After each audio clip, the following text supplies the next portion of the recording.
London को वापस क्यों किया गया था?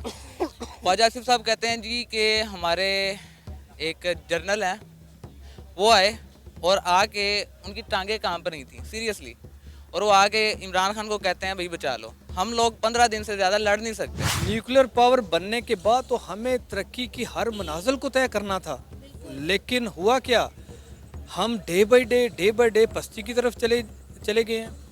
न्यूक्लियर तो है, वो एक डिफेंस सिस्टम है, लेकिन डिफेंस भी तब होता है जब आपकी आवाम के पेट भरे हैं।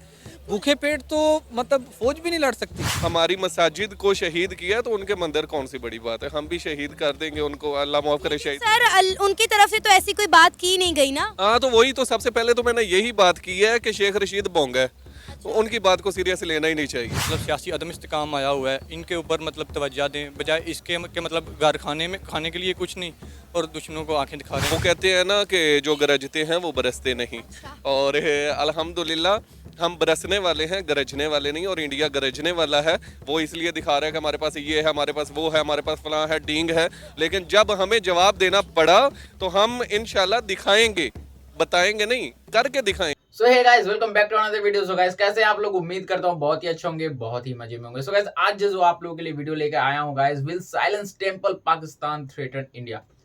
तो इसमें देखते हैं गाइस पाकिस्तान के पब्लिक रिएक्शन क्या कहते हैं, क्या कह रहे हैं।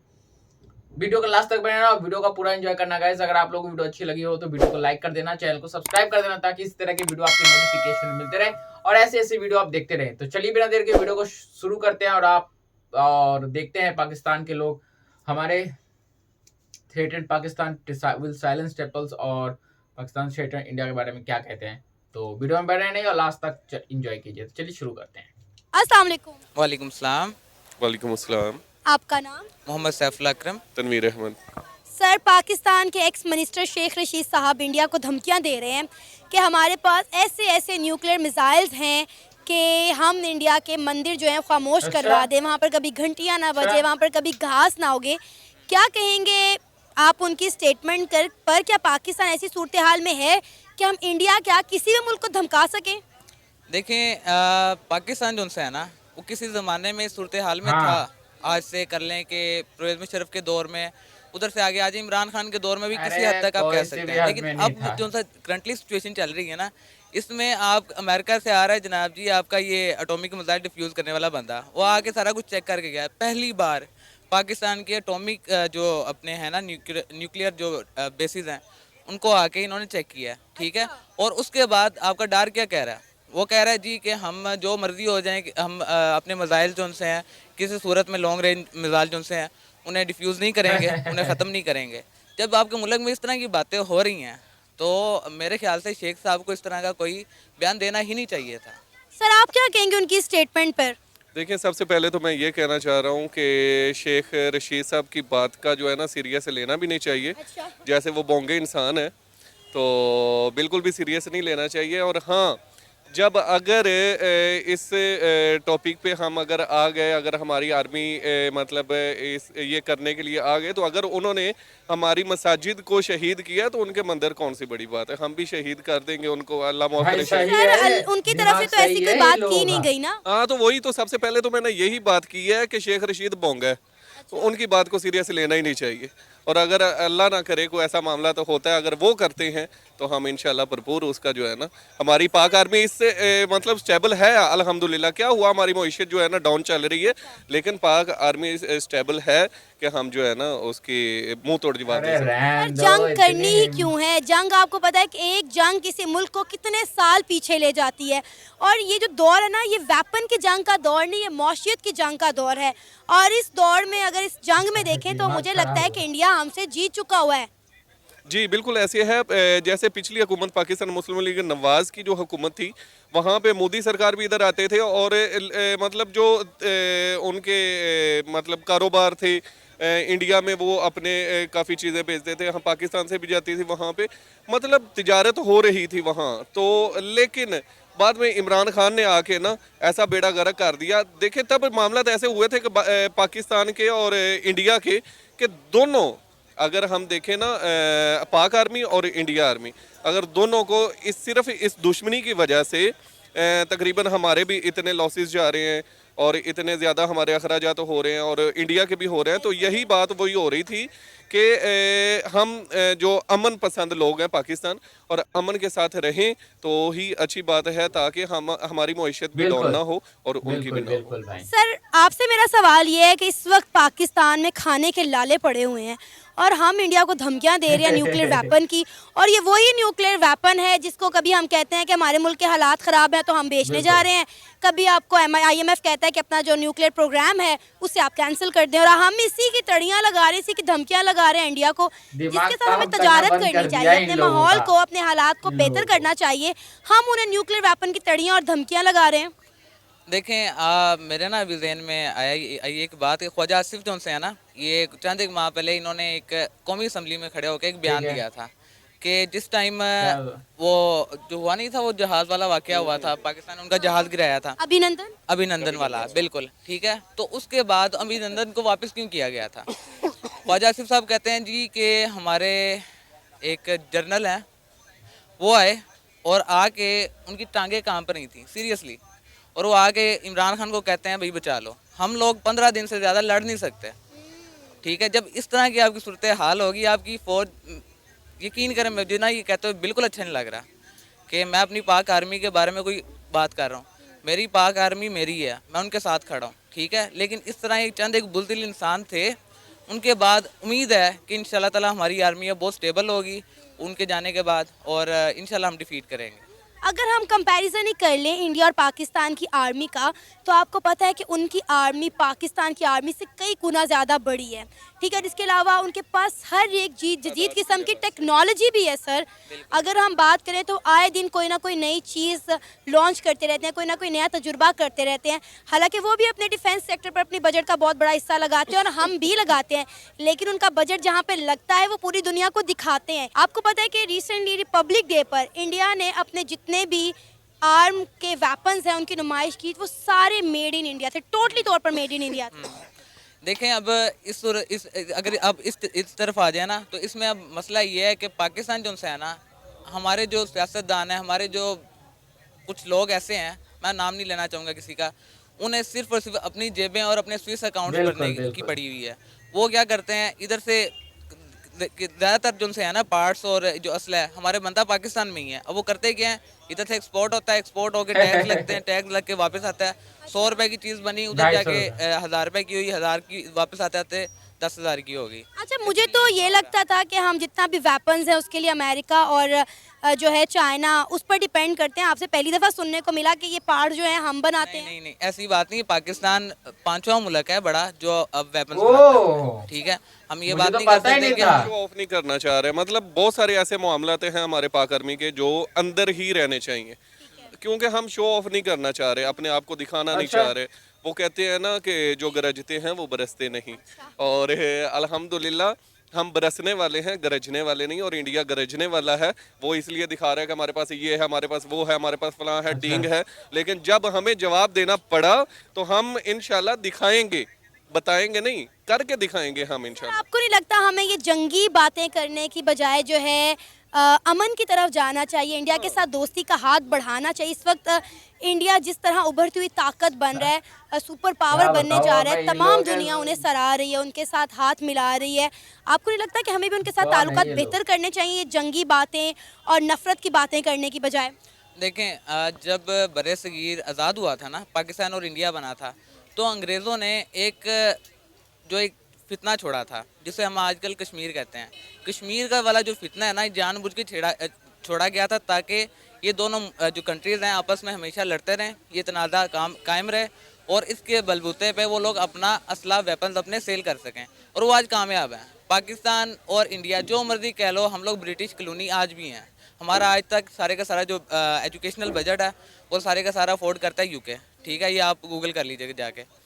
और जब इस तरह की आपकी सूरत हाल होगी ना, जब आपकी आलमी जो इंटरनेशनल पावर्स हैं, जब उनका आप पे दबाव होगा, तो आप कुछ भी नहीं कर सकते। ये हम लोग खेल रहे हैं सिर्फ उनकी उंगलियों के जो कठपुतली का आपने शायद कभी देखा हो, हमारा वो हिसाब है। लेकिन हम तो एक मैसेज ही देना चाह रहे हैं पाकिस्तान की हुकूमत को, शहबाज शरीफ साहब हैं क्योंकि अभी तो वही हैं, कि अमन पसंद ज़िंदगी जो है ना वो बहुत ही बेटर है, और इस झंझट से निकलने के लिए तिजारत वहाँ से शुरू कर लेनी चाहिए। मैं तो कहता हूँ जो मेरा माइंड है तो हाँ रॉन्ग भी हो सकता है, लेकिन पाकिस्तान जैसे जैसे मईशत इतनी डाउन जा रही है हमारी, उसे अच्छा करने के लिए उसे अगर मतलब हमें अमन पसंद ज़िंदगी गुजारनी है ना, तो हम, क्योंकि जंग हो ही नहीं सकती, क़यामत आ जाएगी पाकिस्तान और इंडिया की जंग नहीं होगी, अब नहीं हो सकती।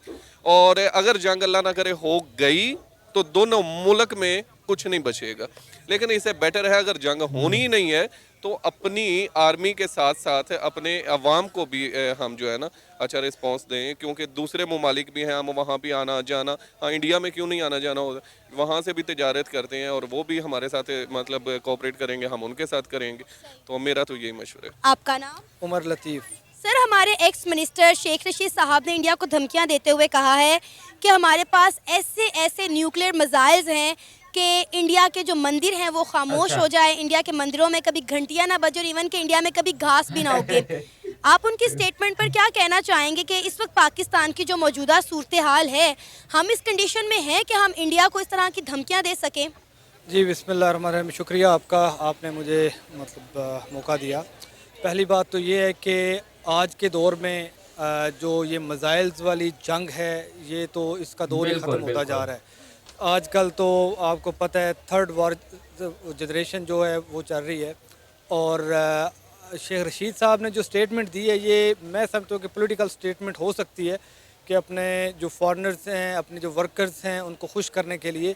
लेकिन जिस तरह आज पाकिस्तान के हालात हैं, जिस तरह महंगाई है, जो इस पाकिस्तान में ह्यूमन राइट की वायलेशन है, इस टाइम तो हमें ज़रूरत है मिल बैठ के सोचने की कि हम इस मुल्क को इस दलदल से, इस बहरान से निकाले कैसे। इंडिया नो डाउट उनके साथ हमारा कन्फ्लिक्ट चल रहा है, लेकिन अगर देखना तो ये है कि हमें कन्फ्लिक्ट के साथ साथ उनसे बेनिफिट्स क्या मिल सकते हैं। हमें तो तिजारत का सोचना चाहिए, क्योंकि हम इस पोजीशन में नहीं है कि हम जंग कर सकें। नो डाउट अगर कोई हम पे जंग मसलत की जाती है, एज अ मुस्लिम कंट्री अगर हम पे जंग मसलत की जाती है, हम इतना दम रखते हैं और अवाम हमारे इतना जज्बा रखती है कि वो इंडिया को मुंह तोड़ जवाब देने की सलाहियत हम रखते हैं। लेकिन दिस इज़ अ टाइम कि हम अपने मुल्क की अवाम, गरीब अवाम के बारे में सोचें जो रोटी के लिए तरस रहे हैं। इस टाइम तो रोटी की ज़रूरत है, हमें रोटी का सोचना चाहिए कि रोटी। सर, कभी हमारे हुक्मरान जो है वो इंडिया के साथ अमन की अपील कर रहे होते हैं कि हमें इंडिया के साथ जो है ताल्लुकात बेहतर करने चाहिए, इसी में ही हमारा फ़ायदा है। कभी हमारा कोई मिनिस्टर उठ के इंडिया को इस तरह की धमकियां देता है, तो कोई कहता है कि इंडिया के साथ ट्रेड शुरू करो, इंडिया के साथ अमन की अपील की जाती है। कि क्या है रीज़न है? कभी हम कुछ कहते हैं, कभी हम कुछ कहते हैं। हम तो एक थाली के चट्टे बट्टे ही नहीं है। एग्जैक्टली, आप ठीक कह रही हैं, लेकिन एक्चुअली जब आप गवर्नमेंट में होते हैं और जब आप गवर्नमेंट में नहीं होते तो स्टेटमेंट जो होती है वो वेरी करती है।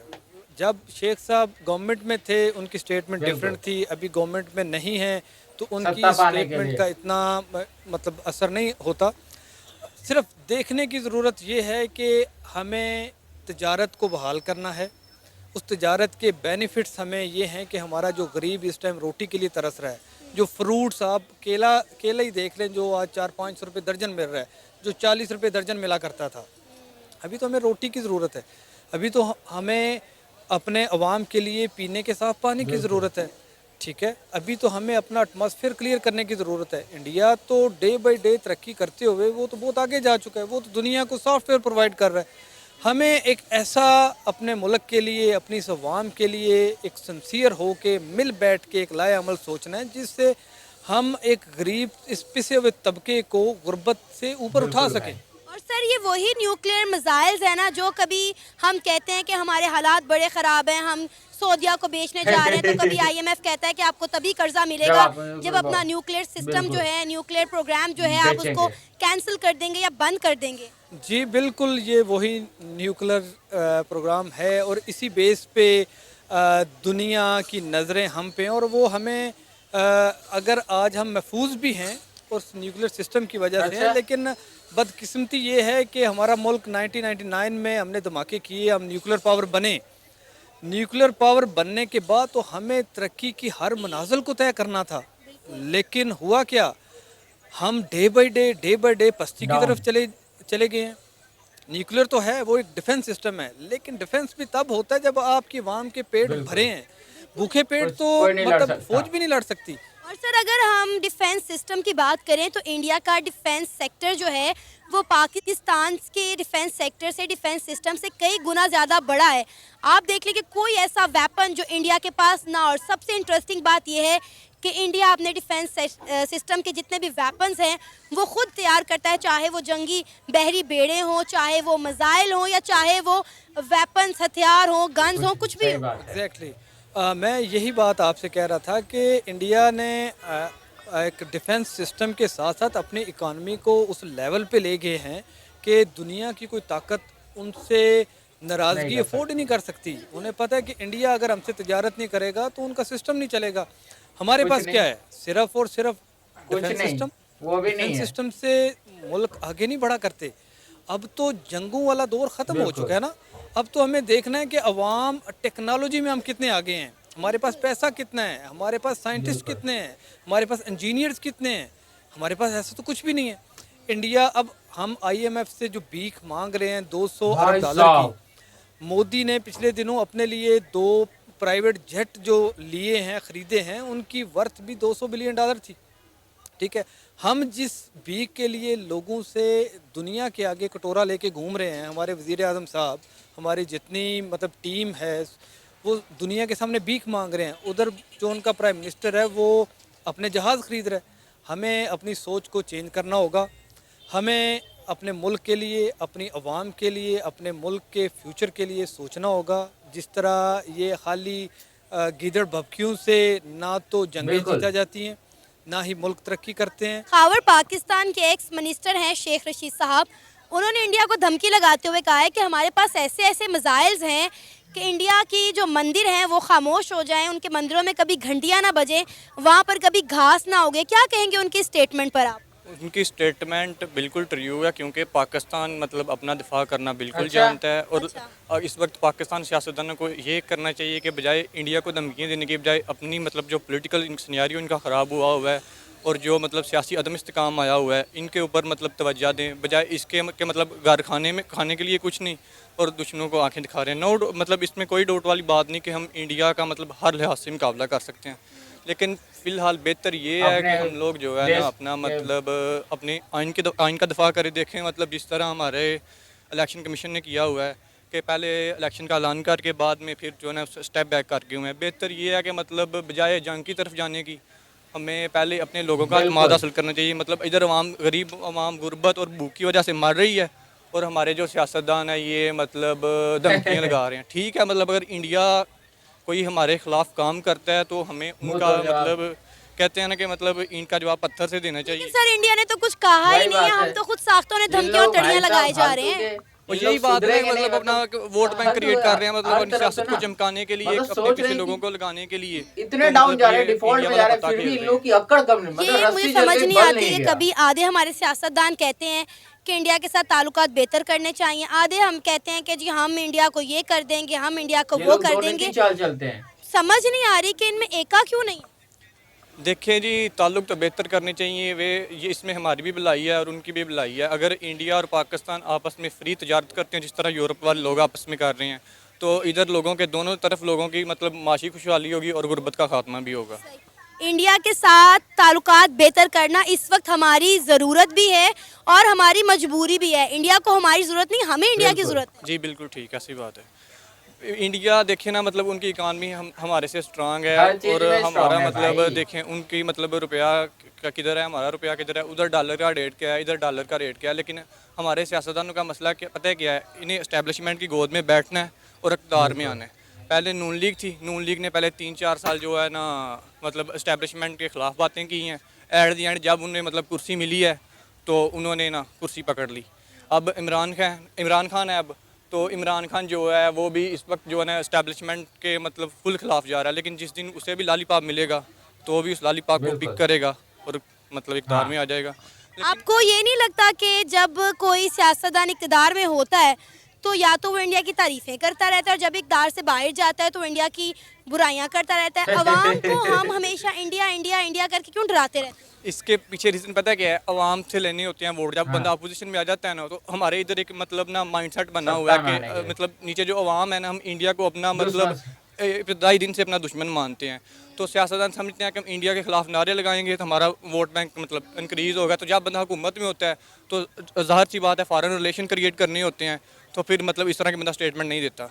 और इस वक्त जो हमारी सूरत हाल है, हम इंडिया को क्या किसी मुल्क को भी धमकियां देने के काबिल नहीं है? ये तो बात बिल्कुल ठीक है, लेकिन हमारे सियासतदान हैं, इनको अपने मतलब इक़्तिदार के लिए ये सब कुछ कर रहे हैं। इनके लिए अवाम बेखबर गड़ी सही बात है और कुछ भी नहीं। भाई।